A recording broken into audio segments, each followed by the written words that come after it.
담임 목사님께서 지금 대구로 집회를 나가 계십니다. 대구까지 지금 내려가셨는데, 그래서 저를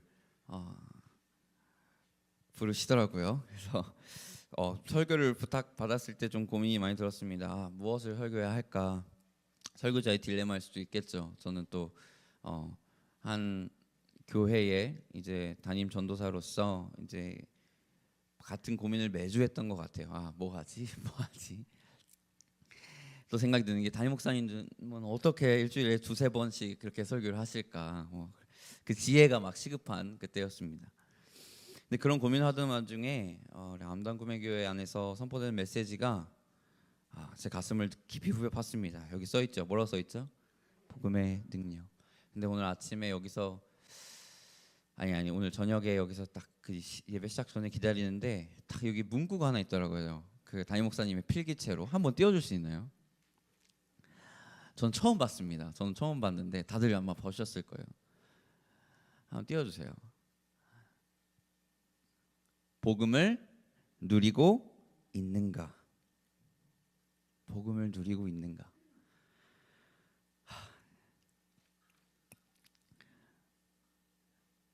오늘 특별히 제가 좀 감정이 복받쳐 오르는데 그 이유를 아마 설교 많이 있으면은 알실 수도 있을 것 같습니다. 이 세상을 이기는 힘은 복음 안에 있는 줄 믿습니다. 그런 의미에서 복음이면 충분합니다. 아멘. 네, 복음이면 충분합니다. 오늘 설교 말씀은요, 복음이면 충분합니다. 지금 저희 교회 가운데, 헤이븐 교회 가운데서도 선포되고 있는 시리즈인데, 제가 한 편으로 압축해서 엑기스만 모아서 준비했습니다. 그렇다고 설교가 긴 게 아니에요. 다들 고민하더라고요. 또 이게 길어질까? 담임 목사님보다 길게 하면 안 되는 건 저도 알고 있습니다. 네. 너무나 당연한 말 같죠. 복음이면 충분합니다. 근데 이 말이 저한테는 너무나 큰 울림을 줬던 게요, 진짜 우리는 복음이면 말로는 충분하다고 이야기하지만 정말 충분하다고 생각하고 살아가고 있는가? 어떻게 생각하세요? 이 시대를 살아가고 있는 우리에게 복음이면 충분할까요? 제 모습을 보았습니다. 정말 복음의 전달이면 충분한 설교를 하고 있을까?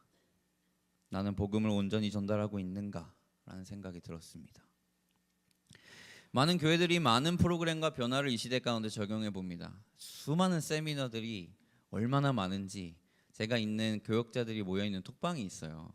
거기에 1000몇 명이 있습니다. 모든 교회, 한국 교회의 모든 전도사, 강도사, 목사들이 다 모여 있는 그 교육 1000몇 명 있는데, 세미나가 얼마나 많은지 수많은 프로그램들과 변화를 시도하고 있습니다. 저 헤이븐 교회도 이제 1년도 아직 안 됐는데요, 이 부분을 제가 한번 더 치열하게 고민했던 것 같아요. 이 시대 다음 세대들한테 복음을 어떻게 전달하면 되겠는가. 근데 제가 그때 처음에 이제 고민했던 것들은 복음을 더욱 잘 전달하기 위한 방법론 같은 거를 저는 고민을 했던 거예요.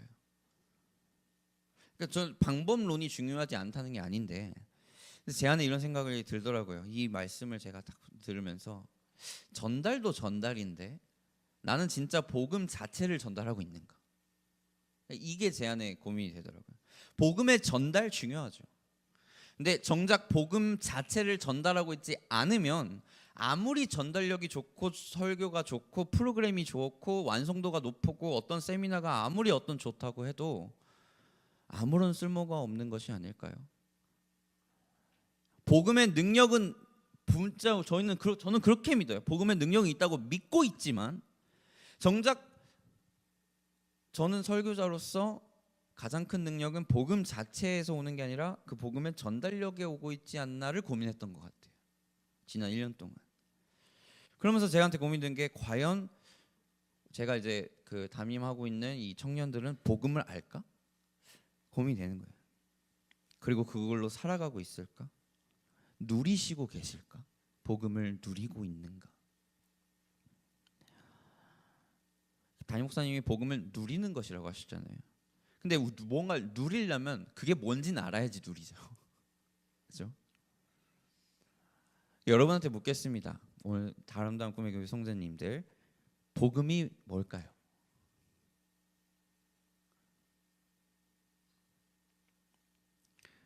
Gospel, good news. 여러분 복음 진짜 아십니까? 뭐가 좋은데요? 좋은 소식이라고 얘기하는데 뭐가 좋아요? 십자가를 지고 가라는 게 좋은 소식입니까? 누군가가 우리한테 야, 너가 붙들고 있는 복음이 뭐야? 라고 물어본다면 그렇진 않지만 정말 누군가가 진짜 복음이 궁금해서 우리가 붙들고 있는 신앙이 뭔가 궁금해서 우리한테 야, 복음이 뭐냐? 라고 물어본다면 여러분 어떻게 대답하실 수 있습니까? 보통 우리는 어떻게 대답해요? 좋은 소식이야. 복음은 말 그대로 좋은 소식인데요. 근데 뭐가 좋은데요? 좋은 건 상대적인 거 아니에요? 나한테 좋을 수 있지만 남한테 안 좋을 수 있잖아요. 근데 나한테 좋지만 남한테 좋지 않을 수 있는 게 진짜 복음입니까? 여러분 이순신 좋은 사람입니까? 일본 사람들한테는요. 나쁜 사람 아니에요? 그러니까 여러분 좋고 나쁨의 기준은 굉장히 주관적인 거거든요. 근데 우리가 아무리 야 이거 우리가 전달하는 이 복음이 좋은 소식이야 라고 전해도 그 사람이 듣기에 좋지 않으면 이거는 좋은 소식이 아닌 게 아닌가요? 그럼 복음이 뭔가요? 그냥 단순히 이건 좋은 소식이야 라고 치부하기에는 너무나 얕은 거예요. 복음을 누리래요. 뭘 누리는데? 그냥 이 땅에 나 구원 받았네. 그래 이제 난 천국 열쇠 얻었어 하고 그냥 띵가띵가 살아가는 게 좋은 소식인가요 나한테? 우리 나한테 좋게 느껴진다고 좋은 건 아니죠. 보통 몸에 좋은 건 쓰잖아요. 그러니까 좋은 것의 기준이 진짜 뭘까요? 우리가요 이 복음을 너무 나 중심으로 받아들여요. 그러니까 내가 느끼기에 좋은 것만 복음으로 받아들입니다. 그러니까 선택적으로 나 중심으로 복음을 받아들이게 되면 나는 복음을 안다고 착각하면서 사는 거예요. 그렇게 생기는 게 선민 사상이고 기복주의 사상입니다. 그러니까 여러분 복음은요 듣기 좋은 소식은 아닙니다. 마냥 듣기 좋은 소식만 골라서 주다가는 영양 불균형에 걸린 성숙하지 못한 신앙만 기릅니다. 복음은 위험하죠. 리스크가 커요 사실. 그렇지만 선합니다. 복음은 선하기 때문에 그것은요 좋은 소식이 아니에요. 선한 소식이에요. 근데 복음은요 우리가 살고 있는 이 생에서만큼은 좋은 삶을 이야기해 주지 않아요. 선한 삶을 이야기해 줘요. 복음은요 너희가 핍박받을 거라고 예견해 줘요. 그리고 그걸 이상하게 여기지 말라고 해줘요. 그게 좋은 소식입니까? 그건 선한 소식입니다. 부와 명예보다는 가난과 고통이 기본이에요.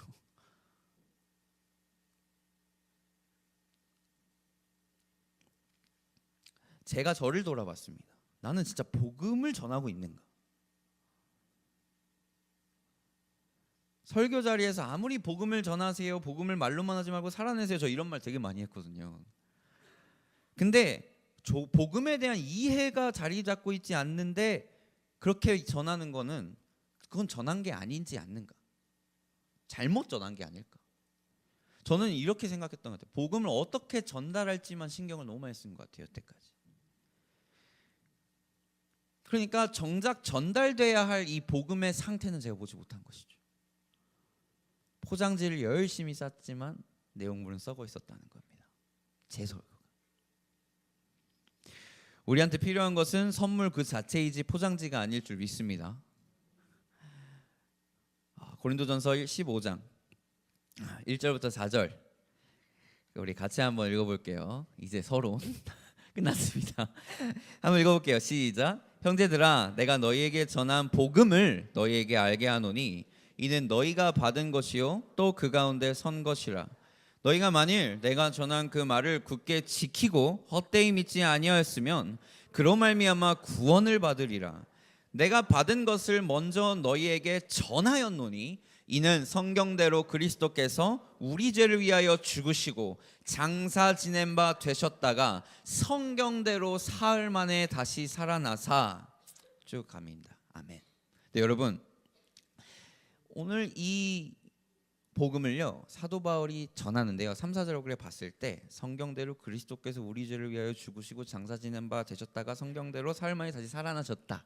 십자가 이야기와 부활 이야기는 복음의 본질이죠. 그렇죠? 이것을 전합니다. 근데 여러분, 일단 이 수신자를 우리가 알 필요가 있는데 이들은 교회를 잘 다니고 있는 사람들이죠. 그죠? 그리고 이렇게 얘기해요. 너희가 잘 이미 받은 것. 3절에. 그죠? 너희가 이미 이 내용을 알고 있다는 거예요. 근데 계속 반복해서 얘기해 줍니다. 똑같은 이야기를. 저는 뒤통수 맞은 느낌이었어요. 왜냐하면 저는 여태 모든 설교를, 우리 아름다운 꿈의 교회 성도님들은 수준이 높다 보니 이 복음의 정수에 대해서는 이미 깊이 이해를 하고 있다는 전제 하에 제 모든 설교를 했었어요. 근데 이거 헤비 헤이븐에 시작을 하는데 아예 저희 백그라운드가 다르잖아요. 그러니까 제 설교가 어려운 거예요. 무슨 소리인지 모르겠는 거예요. 그러니까 저는 복음의 이 정수를 이미 알고 있다는 전제하에 설교를 왔었던 거죠. 근데 사도 바울은요 이미 알고 있는 그들한테 똑같이 전하는 거예요. 근데 사실 그것이 설교자의 몫이 아닐까요? 이러한 마음으로 복음을 전달합니다. 9장 16절에 같은 고린도전서에 내가 복음을 전할지라도 자랑할 것이 없으면 내가 부득불할 일임이라. 내가 복음을 전하지 아니하면 내게 화가 있다. 그러니까 사도 바울은 다른 것보다 이 복음 자체를 전하는 게 중요한 거지, 복음을 어떻게 전달하는가는 사실 크게 중요하지 않았던 거예요. 이 복음을 어떻게 해서든 잘 전달할 수 있는 능력을 누구보다 바울이 잘 가지고 있었습니다. 근데 그런 거 신경 안 씁니다. 그러니까 이것을 알지만 이걸 알고도 내가 안전하면 나한테는 그 책임에 따른 화가 임한다. 그러니까 사도 바울이 이 복음 자체를 전하는 것에 대한 마음이 얼마나 뜨겁고 강렬했는지 저를 돌아보게 만들더라고요. 지금까지 저는 어쩌면 교회를 이제 세워오다 보니 이 교회를 세우는 것이 복음을 전하는 것보다 더 우선시 되었던 것 같은 거예요. 교회의 목적 자체가 복음을 전하는 것인데 오히려 가장 간단하고 중요한 교회의 본질을 제 자신이 세우지 못하고 있다는 것을 계속 보여주시는 거예요. 너무 부족한 제 모습을 보여주십니다. 사도 바울은 똑똑한 사람입니다. 그러니까 수신자를 굉장히 잘 고려해서 쓰세요. 그러니까 뭐 사도 바울들의 다른 서신들을 보면 복음을 어떻게 살아내는지에 대해서 굉장히 수신자를 고려해서 써요. 막 여자들에 대해서, 종들에 대해서, 이방인들, 유대인들 대상으로 다 같은 복음이지만 다 다른 방법으로 잘 표현해서 살아낸지 했던 사람입니다. 근데 특이하게 복음과 구원 내용 자체를 전할 때는 아무런 부가 설명을 하지를 않아요. 단순하고 명료하게 그 핵심만 전합니다. 평생 의지하며 살기에 충분할 뿐 아니라 우리를 영광으로 인도해 줄 그 진리를 그저 몇 마디로 간추립니다. 그러니까 제가 가장 못하는 것을 사도 바울이 하고 있던 겁니다. 고린도 사람들은 유대인이 아닙니다, 여러분. 근데요, 오늘 그 본문에 보면요, 사도 바울은 성경대로 그리스도께서 계속 얘기해요.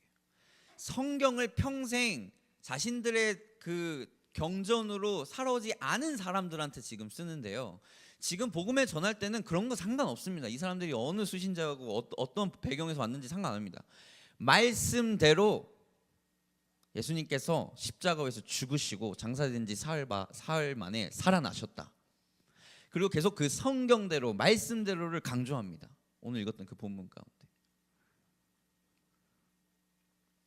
평생 성경을 읽어보지도 못하고 그 성경이 자신들한테는 그 설득을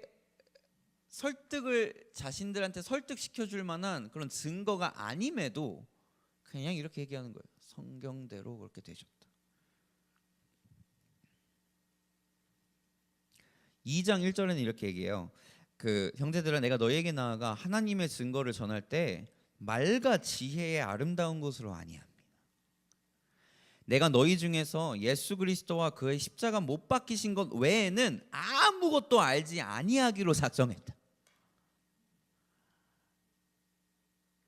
그 누구보다 다른 것들을, 다른 배경 지식들을 사용해서 다른 언어와 그 당시의 모든 그 세상의 모든 철학적인 사고관들 이런 거를 잘 종합해서 잘 설득할 수 있는 그 사람이 나는 그냥 예수 그리스도가 십자가에 못 박히신 것 외에는 알지 않기로 작성했다고 얘기하는 거예요. 내가 너희 가운데 거할 때 3절 약하고 두려워하고 심히 떨었노라. 왜 떨었냐면 두려워했대요. 내가 너한테 말할 때 왜 떨었냐면 내 말과 내 전도함이 설득력 있는 지혜의 말로 하지 아니하고 다만 성령의 나타나심과 능력으로 하여 너희 믿음이 사람의 지혜에 있지 아니하고 다만 하나님의 능력에 있게 하게 하렵니다. 아멘. 여러분 이게 무슨 상황입니까? 내가 이 사람이 지금 사도 바울이 말할 때 두려운 것은 내 사고와 내 논리와 내 논증이 하나님의 그 성령님의 능력의 일하심을 방해할까 봐 난 두려운 거예요. 근데요, 저는 진짜 많이 배웁니다. 저 많이 막 공부하고, 근데 요즘 공부하고 배우고 막 그 하려고 했던 모든 것의 중점은 어떻게 하면 논증 배우고, 논증법 배우고, 변증법 공부하고 막 저희가 그렇게 하려고 노력했던 이유는 어떻게 하면 복음을 다른 사람들이 납득시키게 할 수 있을까라는 거에 초점이었어요. 근데 사도 바울은 누구보다도 변증을 잘할 수 있는 사람이, 누구보다도 그걸 잘할 수 있는 사람이 난 그거 안 하기로, 난 오히려 그것이 하나님의 능력을 가로막을 것이라고 난 알기 때문에 하지 않기로 작정했다는 겁니다. 고린도요, 이 고린도는 이스미아 요 지역에 위치한 도시로서 이제 동쪽의 사로믹만과 이 고린도 이 만을 연결하는 전략적 요충지인데요. 이것이 어디냐면 로마 시대 때 굉장히 부유한 도시였어요. 돈이 많은 도시. 그리고요, 돈이 많으면 어떻게 하냐? 사람들이 생각이 깊어져요. 왜요? 이 사람이 똑똑해진다는 말이 아니라 그냥 놀 시간이 많아요. 다른 거 신경 쓸 시간이 없어요. 그러니까 교육이 조금 더 중점화가 되고 어떤 그런 문화를 즐기고 어떤 그런 것, 철학적인 것을 고민하고 이런 게 굉장히 이제 돈이 많고 부유한 지역에서 이제 활성화가 되는 이유처럼 고린도도 그 당시에 철학적 논쟁과 웅변을 중요시하는 헬라적 사고방식을 갖춘 그런 도시였어요. 변증과 논리, 어떤 이런 철학적인 그 흐름들 이런 거를 중요하게 생각하는 도시였습니다. 근데요, 사도 바울은 이 사람들한테, 이런 고린도 백성들한테, 고린도 교인들한테 복음의 전달만큼은 변증학을 쓰지 않습니다. 역사적인 사료들로 진리를 판별하려고 하지 않습니다. 근데 단지 복음만 선포하는 거예요. 바울은 사람의 논증으로 복음을 듣게 하는 게 아닌 복음 능력을 의지한 사람입니다. 아멘.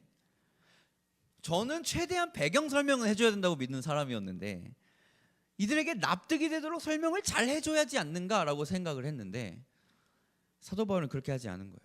그냥 자신이 아는 복음 자체를 전합니다.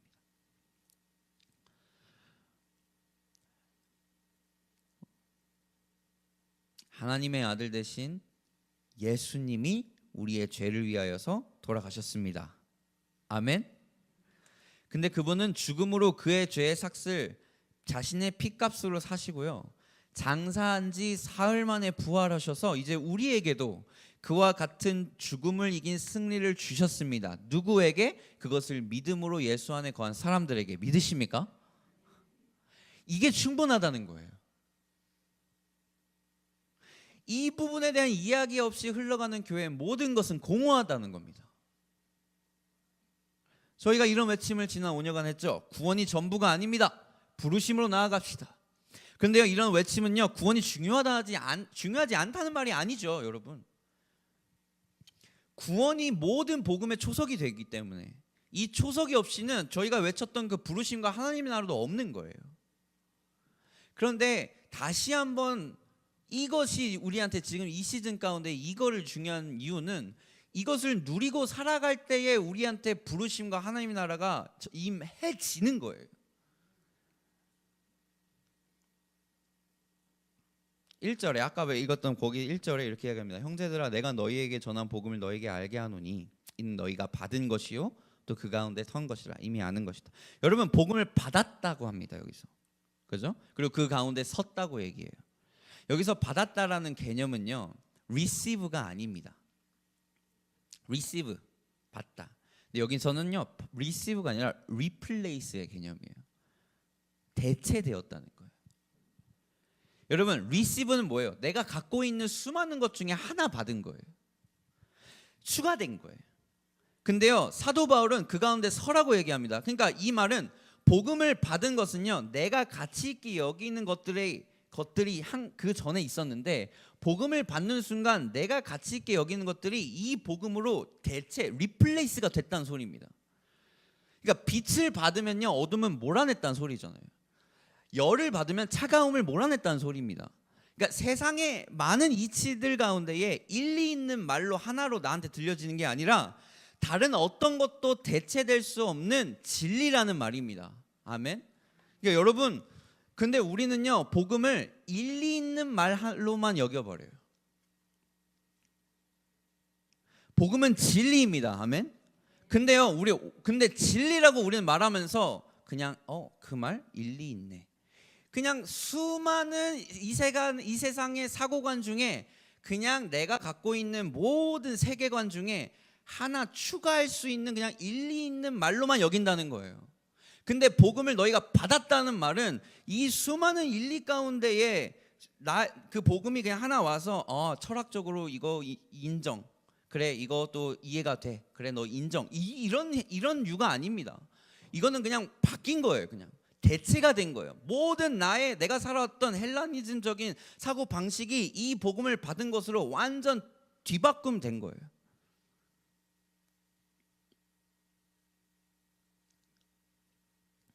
WCC가 왜 문제가 됐습니까? WCC 왜 문제가 됐습니까? 옛날에는 교회들이 하나로 되자, 교회들 하나로 묶자 해서 좋은 의도로 설립이 됐는데 WCC가 다른 종교들도 수용하기 시작합니다. 근데 이러면서 어떻게 되냐면 예수님도 부다도 부처도 다른 어떤 종교 알리도 그런 어떤 종교들의 지도자와 함께 연합하려고 하다 보니까 어떻게 됐냐면 그래? 너 말도 일리 있네? 그래 너한테도 천국으로 가는 구원의 비밀이 있을 수도 있어 하고 이거 허용해 버리는 거예요. 그러니까 무슨 소리예요? 우리가 갖고 있는 이 복음을 진리로 여기고 있는 게 아니라 그냥 일리 있는 말로만 여기고 있는 거예요. 나의 복음이 일리 있는 말로 여겨지면요 다른 말도 다른 일리 있는 말이 우리한테 들려졌을 때 확신의 일부가 됩니다. 우리가 지금 붙들고 있는 복음 누리기 위해서는요 일리로 남겨서는 안 돼요. 진리가 돼야 됩니다.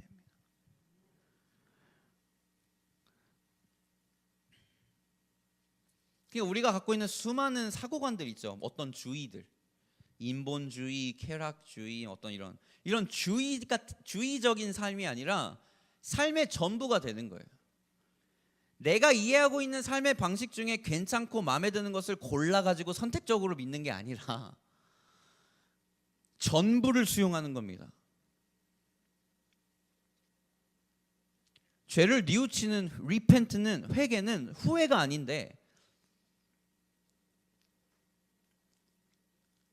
회개죠. 후회와 회개가 뭐가 다릅니까? 후회는 진짜 여러분 우리는 보통 회개라고 말하면서 후회하고 끝내요. 하나님 앞에. 진짜 복음을 받았다는 건 회개했다는 것이고요. 회개했다는 말은 돌아섰다는 말입니다. 나의 모든 사고관을 리플레이스 했다는 거예요. 이제. 여러분 그래서 서래요. 복음 위에 너희가 받았고 너희는 그 앞에 선이라 이렇게 얘기해요. 여러분 서다라는 말은 히스템이라는 말인데요. 이것은요 변하지 않음의 의미로 사용되는데 어떤 목적으로 사용되는 단어냐면 지키기 위한 목적으로 사용돼요. 지키라는 거예요. 에베소서 6장 11절에 마귀의 간계를 능히 대적하기 위해서 하나님의 전신갑주를 입으라. 우리의 씨름은 혈과 육을 상대하는 것이 아니요 통치자들과 권세들과 이 어둠의 세상 주관자들과 하늘에 있는 악의 영들을 상대함이라. 그러니까 하나님의 전신갑주를 취해라. 아시죠 다들? 전신갑주를 취해야 되는데 이는 왜 취해야 됩니까? 악한 날에 너희가 능히 대적하고 모든 일을 행한 후에 뭐 하기 위함이다? 히스테미하기 위함이라. 히스테미하기 위함이다. 그런즉 너희가 히스테미해서 진리로 너희 허리를 띠고 의의 호신경을 붙이고 이제 뚜루뚜루 나오는 거예요. 구원의 투구 뭐 이렇게 나오면서. 여러분 우리는요 복음을 받는 순간 receive가 아니라 replace 되고 그것을 이제는 지키려고 굳게 서는 거예요. 히스테미 하는 거예요.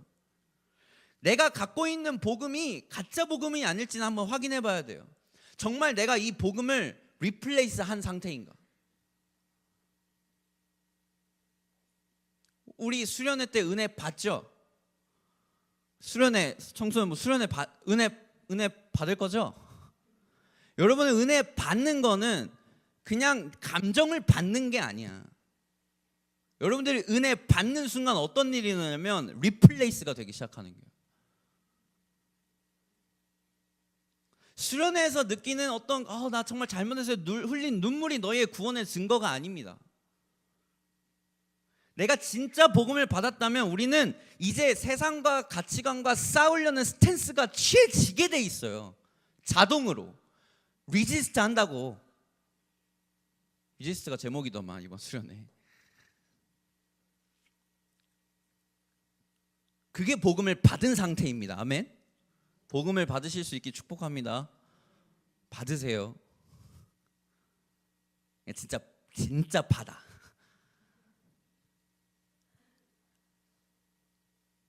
그것이 복음을 누리는 거죠. 그것이 복음을 경험하는 거예요. 그것이 복음의 능력을 붙들고 사는 겁니다. 이게 가능해야 이제 부르심으로 나갈 수 있어요. 그런데 마치 썩은 과일 위에 씌운 사탕을 씌운 탕후루처럼 내 입맛에는 맞지만 내 영혼을 그 생명을 이루게 하는데 정말 도움을 주고 있는가, 본질은 그 안에 있는가를 우리는 계속 확인해 봐야 돼요. 여러분 복음 받으셨습니까? 아멘. 오늘 복음을 받고 그 자리에 서셨습니까? 우리 지금 싸우고 있는 거예요. 금요철에 나오는 행위는요 싸우는 행위예요. 영적 전쟁하고 계신 겁니다. 이 성경이 이야기하는 가치관대로 살려고 치열하게 싸우고 계십니까?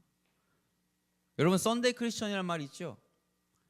저는 썬데이 크리스천을 굳이 나누기 위한 기준은 교회에 나오는 빈도가 아니라고 저는 믿어요.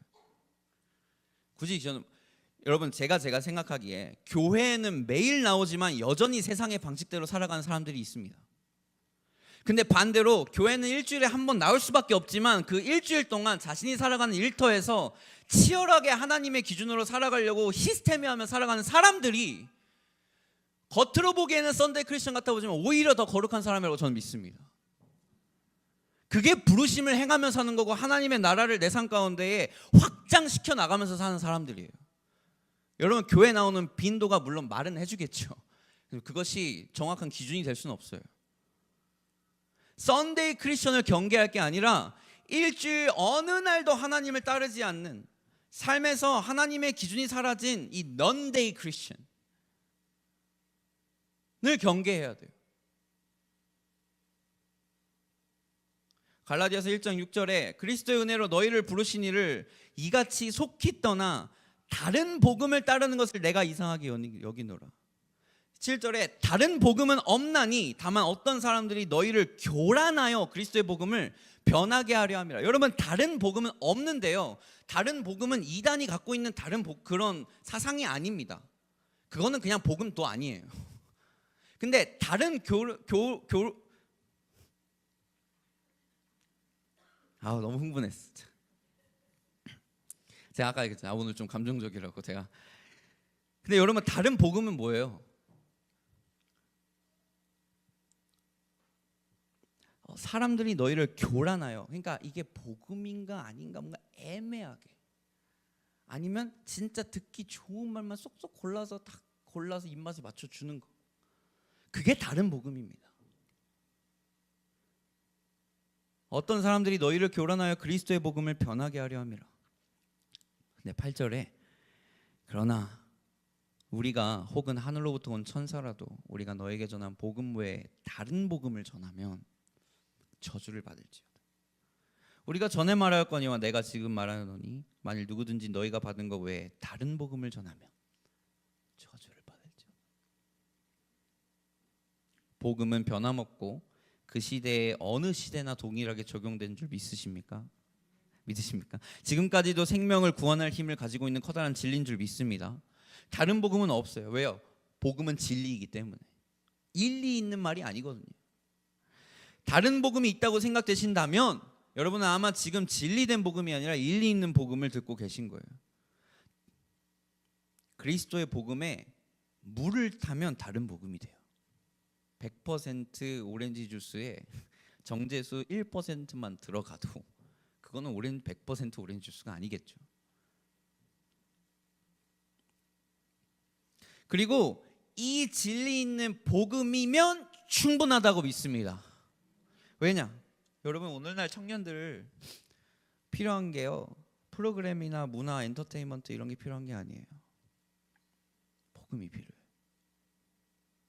한국의 젊은 사람들 자살률 1위, 우울증 세계 1위. 우리가 이렇게 생각해요. 우리 MZ세대들, 알파세대들, 잘파세대들 생각 없이 산다, 본능적으로 산다, 그런 거 막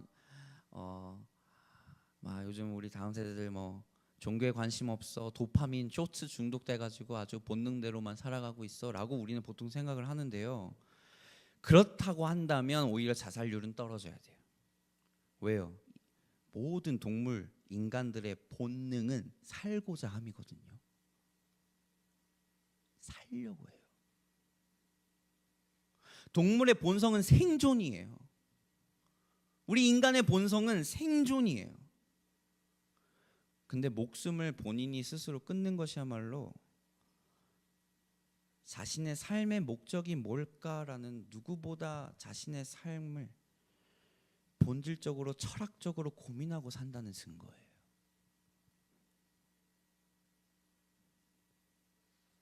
누구보다 삶의 본질을 고민하고 자신의 미래를 고민하고 살고 있는 이들에게 너희들이 살아가야 할 이유와 그 부르심의 끝, 달려가야 할 표대를 보여주는 복음이 충분하지 않다면 무엇이 충분할까요?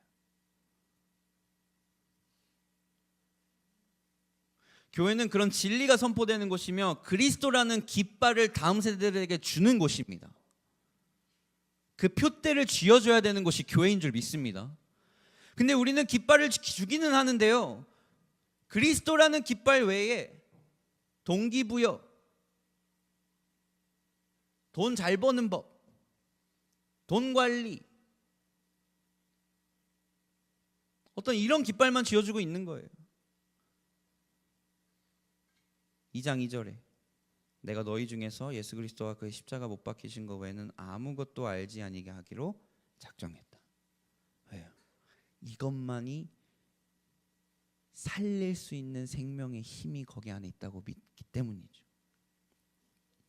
십자가면 충분합니다. 아멘. 그것을 아는 것이요, 모든 사고와 가치 체계를 바꾸기에 충분합니다. 묻겠습니다. 여러분, 십자가가 뭐예요? 상징 중에 하나입니까? 그저 내 믿는 종교를 나타내는 액세서리 중에 하나입니까? 여러분, 십자가의 모양을 의지하지 마세요. 십자가의 능력을 의지해야 됩니다. 십자가는 기독교의 상징으로만 끝나는 그런 게 아니에요. 내 종교를 알리는 정도로만 쓰이는 게 십자가가 아닙니다. 우리는 십자가의 능력을 의지해야 될 줄 믿습니다. 저는 복음을 되게 잘한다고 생각했어요. 그리고 제가 섬기는 청년들 또한 복음에 대한 이해도가 깊다고 저는 착각했어요. 교회가 많은 문화활동, 소규모 공동체, 교제를 통해서 사람들을 모아야 한다고 생각했어요. 근데 그런 것의 니즈들이 교회가 채워주긴 하지만 그건 얼마든지 대체제가 있는 것들이에요.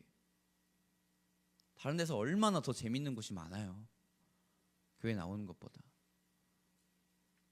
근데 복음에는 대체제가 없습니다.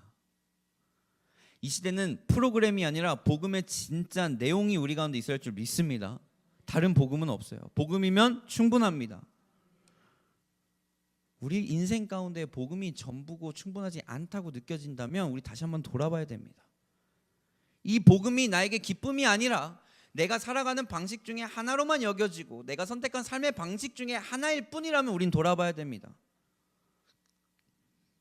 폴 워셔 목사님은 이렇게 얘기해요. 복음은 단지 기독교를 소개하는 내용이 아니라 기독교의 진리 자체다.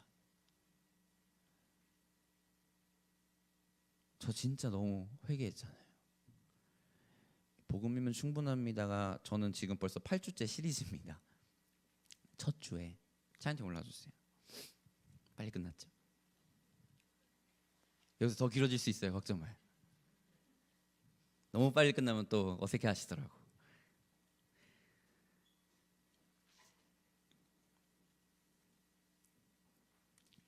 하나님의 나라, 부르심, 여러분 이 복음이 누려지는 과정에서 생기는 줄 믿습니다.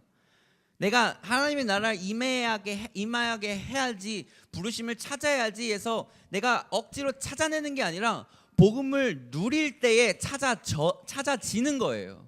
하나님의 나라가 임해지는 거예요. 왜 부르심을 내가 깨닫지 못할까요? 우리 다음 세대들 왜 나 부르심을 모릅니까? 우리들 왜 우리 가정 가운데 하나님의 나라가 이루어지지 않을까요? 왜 내 일터 가운데 하나님의 나라가 이루어지지 않을까요? 내가 아직도 복음을 부분적으로 받고 있지는 않나 생각해 봐야 돼요. 복음이 누려지지 않아서요. 오늘 성도님들은 이미 복음을 아는 것을 넘어 누리시고 계실 줄 믿습니다. 진짜 내가 복음을 알까? 그 내용이 궁금하시다면 담임 목사님의 설교를 앞으로 들으시면 되고, 저는 이제 인트로 한 거예요. 인트로. 복음을 아는 것을 넘어서 누릴 때 진짜 그 성령의 능력이 우리 가운데 충만해질 줄 믿습니다. 그는 주. 여러분,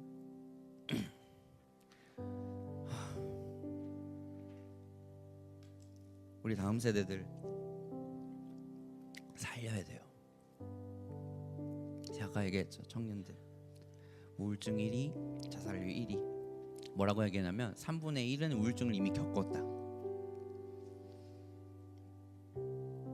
정신병원을 다니고 있는 청년들이 얼마나 많은지 아십니까?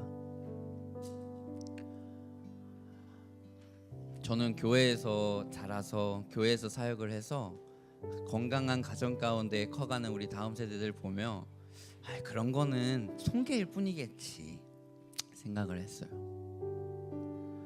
너무 건강하고 너무 잘 크고 있잖아요, 그죠? 너무 기특하잖아요. 지금 이 시간에 예배 나오는. 그래서 왜 저를 성도에 보낸지 알겠더라고요. 이 복음이면 충분합니다 시리즈를 했습니다. 그 주에 일주일 안에 3명이 저한테 상담을 해요. 우리 교회 20명도 안 넘어요. 3명이 저한테 찾아와서 우울증 때문에 너무 힘들어요, 전사님. 죽고 싶은 생각이 계속 들어요. 자살 충동 때문에. 몇 번도 그거 보고 항상 이거 하고 다녀서 전 몰랐어.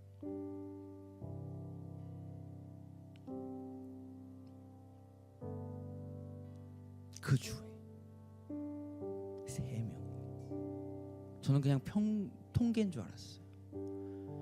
근데 복음을 믿고 의지하는 그 청년들도 그 정도로 바로바로 이 복음의 빛이 들어가는 순간 이걸 드러내기 시작하는데, 지금 아무것도 믿지 못하고 흔들 깃발도 없는 이 다음 세대들한테 얼마나 이 절규가 심할까요?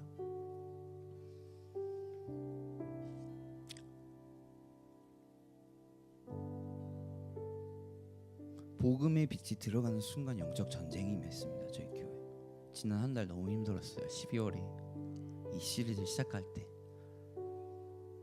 성도님들이 이유 없이 아파요.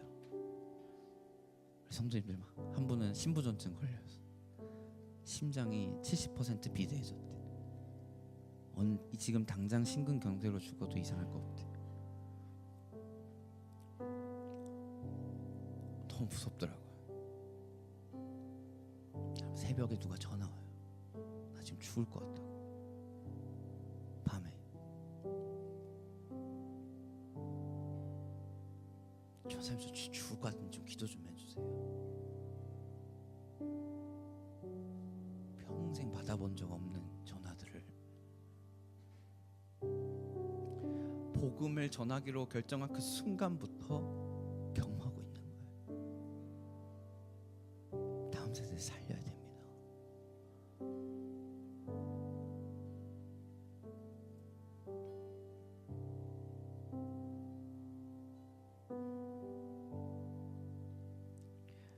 제 아내가 어제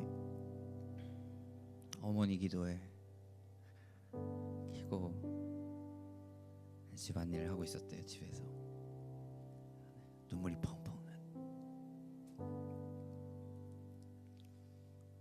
죽어가는 다음 세대들을 위해서 기도를 하는 게요.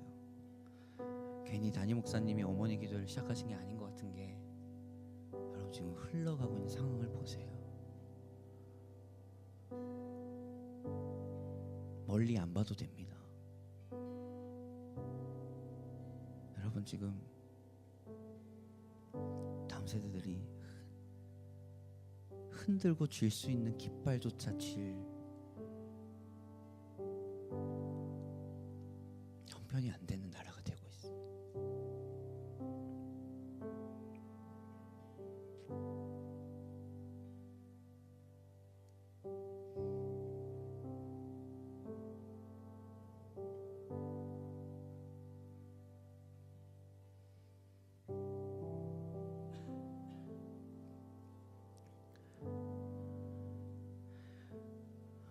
우리 인천에 부르심을 받은 모든 성도님들, 우리 모두 전신갑주를 입고 그 복음을 받고 그 안에 설 수 있기를 주님 이름으로 축원합니다.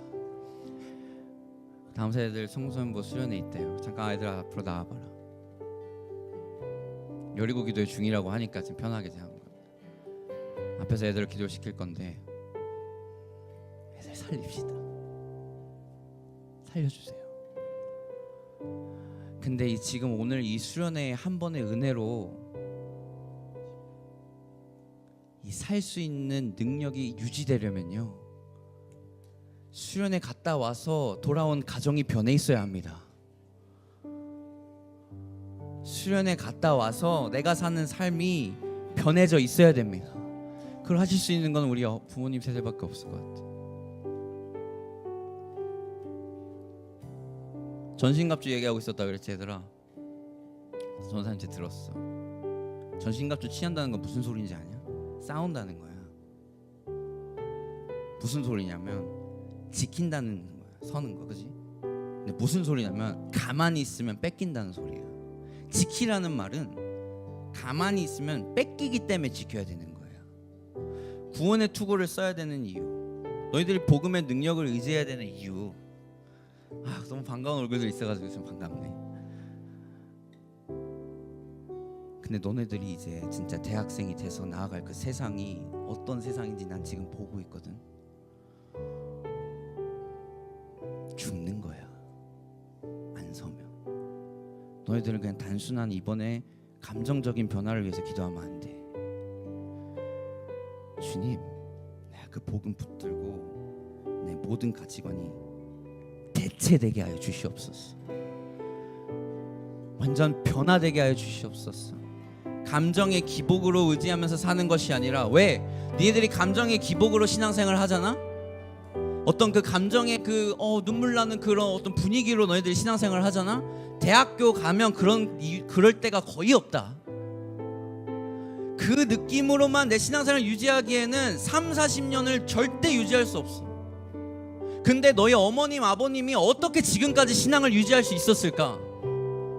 그 경험을 통해서 무엇을 하셨냐면 굳게 서고 계셨던 거야. 싸워놨었어. 세상은 지금 너네들한테 이미 이분들은 지금까지 신앙을 유지하고 믿음을 유지할 수 있는 그 원동력은 어디서 나오냐면, 거기 앞에 예배에 계속 나오고 하나님 앞에 주 자신 무릎 꿇고 자기 부인하면서 권리 포기하면서 교회 가운데 나오면서 그 신앙생활을 유지하려고 처절하게 몸부림치는 것에서 나온다. 그러니까 너희들은 뭘 위해서 기도해야 돼? 이번에 가서 주님 나 오늘 좀 그런 몽글몽글한 감정 느끼고 싶어요. 그런 거 할 거면 하지 마. 주님 내가 굳게 서고 싸울 수 있게 해주시옵소서. 절규의 외침을 해야 되는 거예요. 우리 다음 세대들 기도할 겁니다. 기도의 능력을 부어주십시오. 아멘. 손을 뻗어서 같이 한번 기도합시다. 하나님이 뭐라고 얘기하냐면 누구든지 부르짖는 자마다 내가 그것을 듣고 응답해 주신다 했다. 어디에서 나오냐면 너네들의 마음의 절규 가운데에 하나님 나 살려주십시오. 이번 한 번만 주님 내 인생을 바꿔주십시오. 진짜 그 복음이 능력이 있다고 하신다면 주님 그 복음 내가 그냥 단지 내가 받고 싶은 복음 믿고 살아가는 게 아니라 그 복음 자체가 나의 능력이 되고 그것으로 내 인생이 히스템이 되고 리플렉스 되게 하여 주시옵소서. 아멘. 우리 다 같이 한번 기도합시다. 우리 다음 세대를 살려야 합니다. 다 같이 한번 하나 둘 셋 외치고 주님 이 아이들을 살려달라고 주여 한번 외치고 기도하겠습니다. 하나 둘 셋 주여. 오늘 들었던 이 말씀이 듣는 말씀에서 끝나지 않고 여러분들의 삶에 살아내는 말씀으로 생명력 있는 말씀이 될 수 있기를 주님의 이름으로 다시 한번 축복합니다. 온 하늘